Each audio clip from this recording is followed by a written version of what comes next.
Space Station Volantum hovered over the mining world of Divite. It was the only place in the entire Achelan system that harbored human life. I was part of a small team that consisted of 2 AdMech researchers, 6 mining workers, an arbitus, and a newly appointed administratum representative. I was the new guy in the group, the administratum representative. When I was given this assignment, I was told of the privilege such a task was for a young aspirant. The reality was, the mining planet was much too small and pointless to send a full-fledged member of the administratum, and so I was plucked out of my home and flown into this desolate place. During the journey, I was filled with excitement. I had only met half a dozen people that had left my home planet. This experience was going to allow me to experience things that the majority of my peers would only hear about in stories.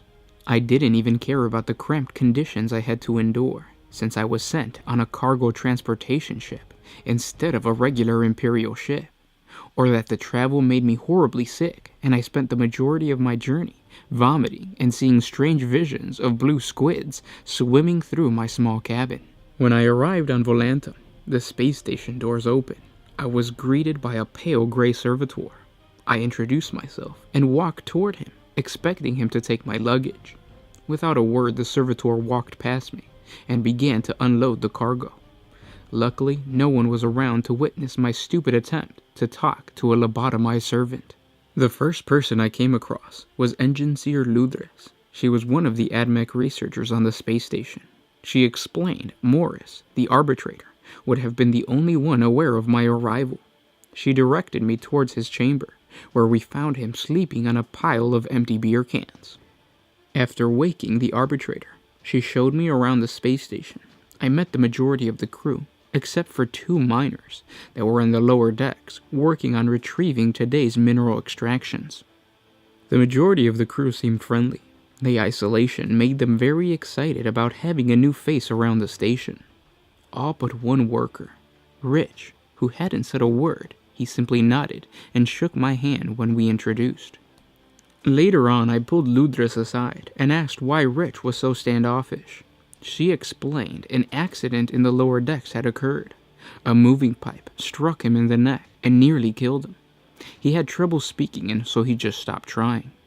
I asked if anyone else was hurt in the accident, but she simply looked at the arbitrator and moved on with another story. I settled into my new job as a bean counter. I took down and prepared inventory reports on every extraction center the space station visited.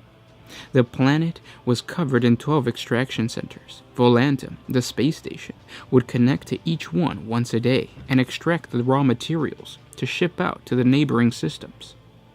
I began to wonder how long this space station had been active. I pulled out the archives of the past inventory reports and found that the planet used to have 13 extraction points. I began to look at the station's history and found that the 13th extraction point was still active no longer than 2 years ago. It seemed very strange to me that the 13th extraction point was no longer used and was not reported to the administratum. It was my job to do so, so I brought this up to Ludres, and she explained that the extraction point was out of commission. When I asked one of the miners, he acted as if there was only 12 points. The arbitrator explained that the 13th went dry. It seemed no one wanted to give me an explanation of what really happened to the 13th extraction point. I began looking for a map that displayed the location of the mysterious extraction point. I had to find its exact coordinates before I could report it to the administratum. The crew took notice and became hostile towards my work. It made sense. In a way, I was blaming them for not reporting this sooner. The arbitrator finally approached me in the archive room and bluntly told me to stop trying to find the 13th extraction point. This only made me want to find it even more. Months passed, and I was able to locate a coordinate of the location visited by the Volantum twice before. It did not fit any known coordinates, and I figured it must be the 13th point.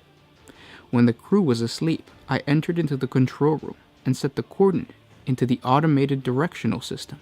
The destination was locked, and at 9 o'clock tomorrow, the Volantum would visit what I hoped to be the 13th point. After the last extraction point, the team gathered together in the mess hall for supper. While I ate, I could feel my heart beating out of my chest. I knew the space station was slowly making its way to the new course. I began to question why I was even doing this. If I discovered that the team was smuggling material, would I have the guts to report them? What if the extraction point was damaged, and returning would cause harm to the station? I could be accidentally setting us for a collision course. I cleared my head and reminded myself of the station's safety protocols, and realized we would be fine, and at least I would get my answer.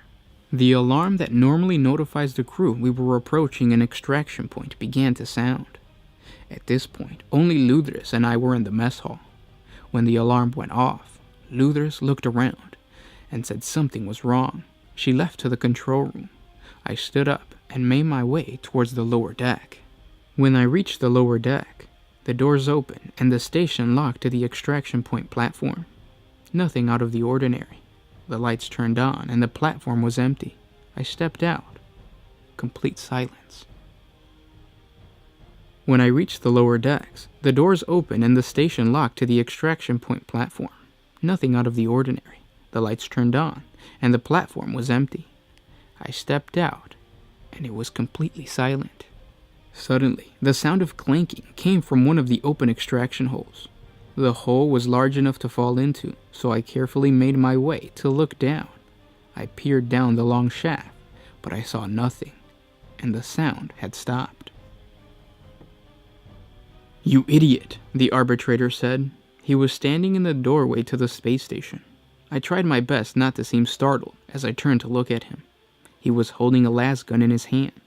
The miners arrived with las pistols in their hands as well. As I was about to start explaining why I had to know what happened to this extraction point, the arbitrator rose his las gun at me and fired. I fell to the floor. As I looked up, I saw the rest of the crew began to fire, but not at me. They were firing at something behind me. I looked back and saw a 7-foot-tall black creature with no eyes or ears. Its body leapt into the air and drove its long tentacle-like arms into the arbitrator's head. The creature pulled back as the other crew members continued to shoot. It dragged the arbitrator's body like a ragdoll, using it as a shield, and then launched it at the group.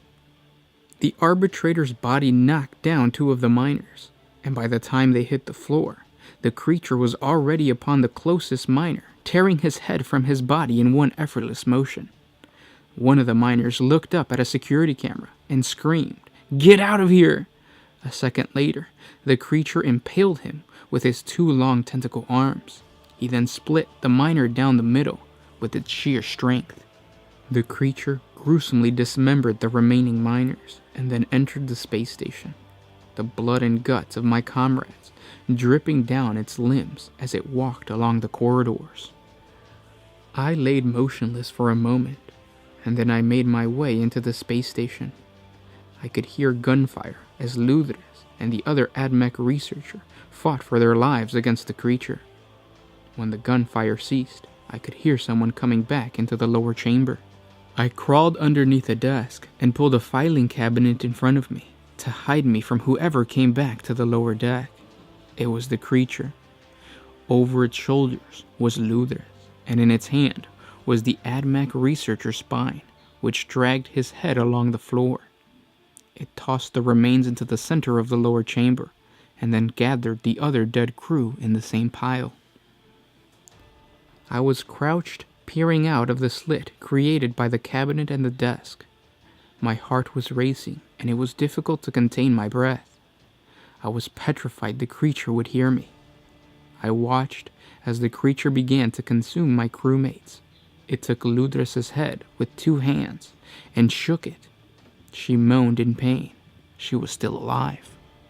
I looked over to see if I could reach one of the las pistols on the floor, but my heart sank as I heard the sound of crushing bone. I couldn't bear to watch as the creature ate each crew member. It slurped and gnawed on the remains as if it was its last meal. After a couple of hours, the creature stopped its feast. He picked up a broken bone and began to carve something on the wall of the chamber. It was difficult to see what he was carving because his body covered most of it. When he was finished, he tossed the bone aside and stood in the chamber silently. I looked at what he carved, and to my surprise, it was a phrase.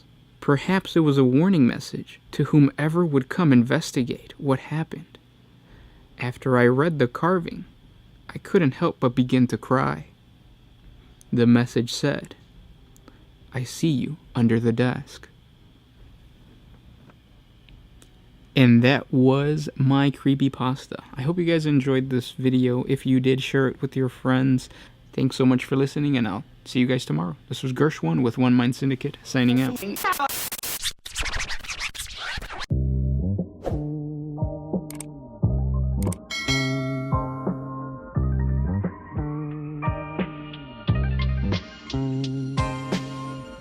Always used to put my freedom first in any situation.